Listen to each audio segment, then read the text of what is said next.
I have a 2018 Jeep Grand Cherokee. Complaint is the customer went to jump start another vehicle with this vehicle, and now he's having a no start issue. So we're gonna start checking my fuses here. On the 2018s, the main fuse is located under here. So that'll probably be another spot I go. And also,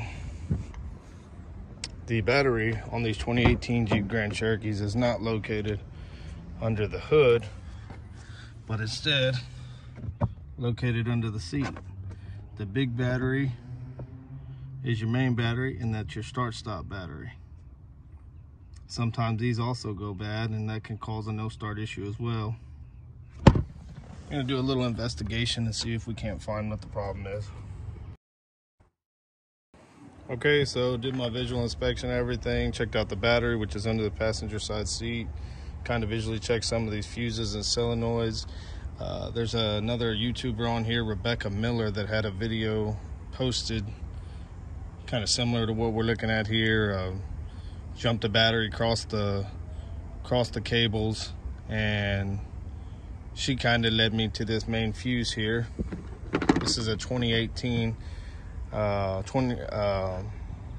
the newer models, they have the main fuse along the, I want to say it's either under the seat back there by the battery or along here on a post, and it's all one fuse. Anyway, upon visual inspection, took this off to get down to the main fuse. It pops out here and here, and you can just push those in with a flathead screwdriver and those will pop out. That'll give you access. You take this red cover.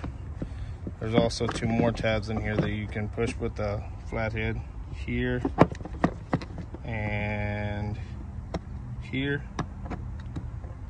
One on each side. 1, 2, and then this cover will come off.